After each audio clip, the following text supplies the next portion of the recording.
भगवान भुवन भास्कर नित्य हैं और वह हमारे जीवन में प्राणों का संचार करते हैं और अंधकार से प्रकाश की ओर चलने की हमें प्रेरणा देते हैं। सृष्टि के आदि देव भगवान सूर्य ही हैं, परंतु पुराणों में वर्णित है कि भगवान सूर्य देव महर्षि कश्यप के पुत्र हैं। तो क्या उनके जन्म से पहले चारों ओर अंधकार था? सूर्यदेव के जन्म से पहले सृष्टि का स्वरूप कैसा था? सूर्यदेव एक हैं या एक से भी अधिक सूर्यदेव हैं?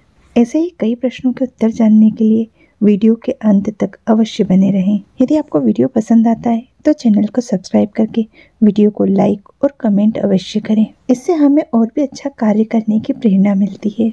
इन सभी सवालों के उत्तर हमें विष्णु पुराण के एक घटनाक्रम से मिलते हैं। महाप्रलय के समय का अवसान होने पर यह सारा संसार अंधकारमय था। किसी वस्तु का कोई चिन्ह भी अवशेष नहीं था। सभी वस्तुएं विस्मित हो चुकी थीं। तदंतर वह स्वयंभू भगवान जो निराकार हैं, इस समस्त जगत को प्रकट करने के अभिप्राय से अंधकार का भेदन करके प्रकट हुए। उन विराट पुरुष ने पूर्व सृष्टि का भली भांति ध्यान करके सर्वप्रथम जल की ही रचना की और उसमें उन्होंने अपने नेत्रों के द्वारा एक तेज प्रकाश छोड़ा। वही प्रकाश 1000 वर्ष व्यतीत हो जाने पर स्वर्ण और रजतमय अंडे के रूप में परिवर्तित हो गया। उसकी कांति अत्यंत तीव्र थी। तत्पश्चात महातेजस्वी स्वयंभू उस अंडे के अंदर स्वयं ही प्रविष्ट हो गए तथा अपने प्रभाव से वह पुनः विष्णु भाव को प्राप्त हो गए। तदंतर उस अंडे के भीतर सर्वप्रथम भगवान सूर्य प्रकट हुए, जो आदि से उत्पन्न होने के कारण आदित्य और वेदों का पाठ करने से वह ब्रह्मा नाम से विख्यात हुए। उन्होंने उस अंडे को 2 भाग में विभाजित कर स्वर्गलोक और भूतल की रचना की तथा उन दोनों के बीच में संपूर्ण दिशाओं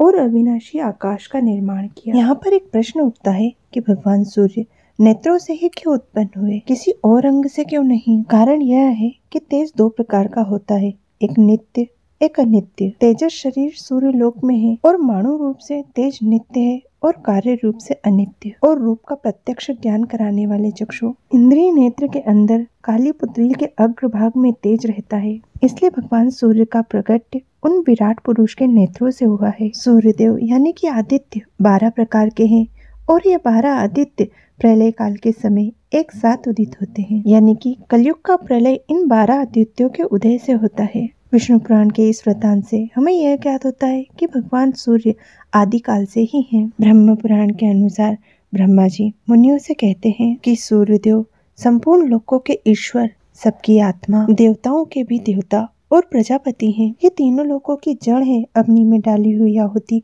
सूर्यदेव के पास ही पहुँचती है। सूर्य से वृष्टि होती है और वृष्टि से अन्न उत्पन्न होता है। इस पर ऋषियों ने पूछा, पितामह, आपने भगवान सूर्य को निर्गुण और सनातन देवता बताया है, फिर हमने आपसे यह भी सुना है कि वो 12 रूपों में प्रकट हुए हैं। वे महान तेजस्वी होकर किसी स्त्री के गर्भ से कैसे प्रकट हुए, हमें इस विषय में महान संदेह है। ब्रह्मा जी ने कहा, हे वत्स्य, प्रजापति दक्ष की 60 कन्याएं थीं, जो श्रेष्ठ और अत्यधिक सुंदर भी थीं, जिनके नाम अदिति, दीति, कद्रु, दनु, सुरभि, ताम्रा, ईरा, विश्वा आदि थे। इनमें से अपनी 13 कन्याओं का विवाह प्रजापति दक्ष ने महर्षि कश्यप जी के साथ किया। अदिति ने तीनों लोकों के स्वामी महान देवताओं को जन्म दिया। दीति से दैत्य और धनु से भयंकर बला अभिमानी दानव उत्पन्न हुए। ईरा, कद्रु, दनु आदि अन्य स्त्रियों ने भी सतावर जंगम भूतों तथा अप्सरा और गंधर्वों को जन्म दिया। कश्यप जी के पुत्रों में सात्विक बुद्धि वाले देवता प्रधान हैं और इनसे विपरीत राजस और तामस बुद्धि वाले राक्षस। देवताओं को यज्ञ का भागी बनाया गया।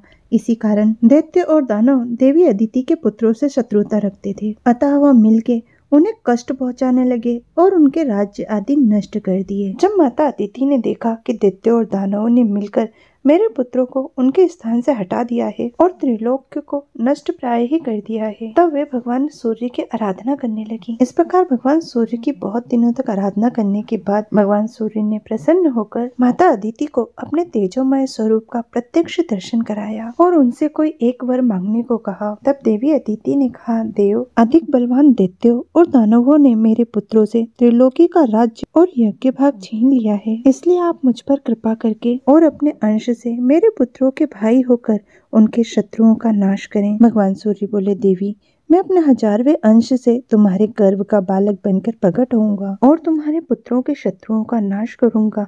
यूं कहकर भगवान भास्कर अंतर्ध्यान हो गए। तत्पश्चात भगवान सूर्य के अंश ने उनके गर्भ में प्रवेश किया देवी अदिति का अंडाकार गर्भ सहसा ही प्रकाशित हो उठा। तब उनकी इतनी कठिन तपस्या देखकर कश्यप ऋषि ने उनसे कहा। ऋषि उन्हें समझाते हुए कहने लगे कि इतने कठिन व्रत और अनुष्ठान गर्भस्थ शिशु के लिए ठीक नहीं है। ऐसे में देवी अदिति ने अंड रूप में गर्भ में पल रहे शिशु को अपने योग बल से बाहर निकाला। वह एक दहकते और सुनहरे अग्निपिंड के रूप में जन्मे। जब उनका जन्म हुआ तो सारा संसार रोशनी से भर गया। उन्हें देखकर कश्यप ऋषि ने वैदिक वाणी के द्वारा उनका स्तवन किया। उसी समय आकाशवाणी हुई कि तुम्हारा यह पुत्र मार्तंड नाम से विख्यात होगा और यज्ञ भाग का अपहरण करने वाले दैत्यों का संहार करेगा। फिर इस तेज पिंड के प्रकाश से सभी दैत्य नष्ट हो गए। ऐसा होने से देवताओं के हर्ष की सीमा न रही और फिर स्वर्ग पर देवताओं का अधिपत्य हो गया। भगवान सूर्य अपने उसी अंडज रूप में अपने स्थान पर स्थापित होकर सभी जीवों का कल्याण करने लगे, जिनका दर्शन हम रोज करते हैं। भगवान सूर्य ग्रह और नक्षत्रों के अधिपति हैं और ग्रह अधिपति के रूप में प्रतिष्ठित हैं। भगवान सूर्य अपने 7 अश्वों से सुशोभित एक चक्र वाले रथ पर आरूढ़ होकर सातों द्वीप तथा सातों समुद्रों सहित पृथ्वी मंडल पर अपने सारथी अरुण के साथ भ्रमण करते हैं। भगवान सूर्य के रथ के सामने सदे हुए बाल खिलाती 60,000 ऋषि मुनि उनकी स्तुति करते रहते हैं। भगवान सूर्य का रथ प्रतिमास भिन्न भिन्न आदित्य, ऋषि, मुनि, अप्सरा, यक्ष और गंधर्व आदि से सदैव ही सुशोभित रहता है और यही आदित्य अपने अपने समय पर उपस्थित होकर बसंत, ग्रीष्म, वर्षा और शरद ऋतु का कारण बनते हैं। चैत्र मास में दाता नामक आदित्य सूर्य के रथ पे निवास करते हैं। इन्हें प्रजापति, श्री विग्रह तथा सृष्टिकर्ता भी कहा जाता है। जो मनुष्य सामाजिक नियमों का पालन नहीं करता, धर्म का अपमान करता है, ऐसे व्यक्तियों पर इनकी सदा दृष्टि रहती है। वैशाख मास में आर्यमन नामक आदित्य का सूर्य के रथ पे निवास होता है। इन्हें आर्यमन या आर्यमा भी कहा जाता है और ये पितरों के देवता कहलाते हैं। आकाश में आकाशगंगा इन्हीं के मार्ग का सूचक है तथा इनका अधिकार रात्रि और प्रातः के चक्र पर है।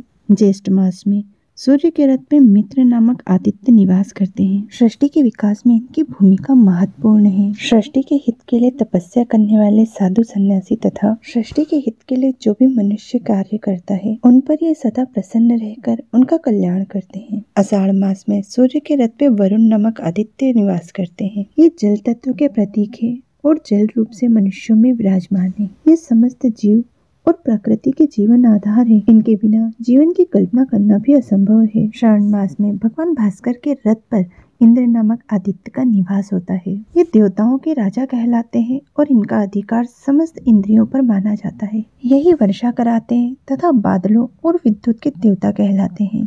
शत्रुओं का दमन तथा देवताओं की रक्षा का भार इन्हीं पर है। भाद्रपद मास में भगवान सूर्य के रथ पर विवस्वान नामक आदित्य निवास करते हैं। ये अग्निदेव हैं। इनमें जो तेज और ऊष्मा व्याप्त है वह सूर्य से ही है। प्राणियों द्वारा खाए गए भोजन का पाचन इसी अग्नि के द्वारा होता है। प्रकृति भी अपना भोजन इन्हीं के द्वारा बनाती और पचाती है। अश्विन मास में पूषा नामक आदित्य सूर्य के रथ पे निवास करते हैं। इन्हीं तेज से अन्न में पोषकता, ऊर्जा, स्वाद और रस मौजूद होता है। इनका निवास स्थान सभी प्रकार का अन्न होता है। कार्तिक मास में पर्जन्य नामक आदित्य का स्थान सूर्य का रथ होता है। इनके बगैर धरती पे जीवन संभव नहीं है। ये धरती के ताप को शांत करके फिर से जीवन का संचार करते हैं तथा इनका निवास मेघों में होता है और ये अपना नियंत्रण मेघों पर सदा ही बनाए रखते हैं। मार्गशीर्ष माह में अंशुमन नामक आदित्य सूर्य के रथ पे स्थापित रहते हैं। वायु रूप में जो प्राण तत्व बनकर देह में विराजमान है वही अंशुमान है। इन्हीं से जीवन सजग और तेजपूर्ण रहता है। पौष मास में भग नामक आदित्य का निवास स्थान भगवान भुवन भास्कर का रथ होता है। ये शरीर में चेतना, ऊर्जा शक्ति, काम शक्ति तथा जीवंतता की अभिव्यक्ति कराते हैं। माघ मास में त्वष्टा नामक आदित्य का निवास स्थान भगवान सूर्य नारायण का रथ होता है। इन्हीं के द्वारा जीवन को आधार प्राप्त होता है। ये सभी प्रकार के पेड़ पौधे और वनस्पतियों में व्याप्त होते हैं। फाल्गुन मास में भगवान सूर्य नारायण के रथ पर स्वयं भगवान श्री हरि विष्णु आदित्य के रूप में अधिपत्य होता है। विष्णु का अर्थ होता है विश्व का अणु, इसीलिए इन्हें जगत पिता या पालनहार भी कहा जाता है। ये देवता तथा अपने भक्तों के समस्त शत्रुओं का संहार करके उनको तथा संसार को सभी प्रकार के कष्टों से मुक्ति प्रदान करते हैं। भगवान श्री हरि विष्णु ही समय समय पर मानव व अन्य रूपों में अवतार लेकर धर्म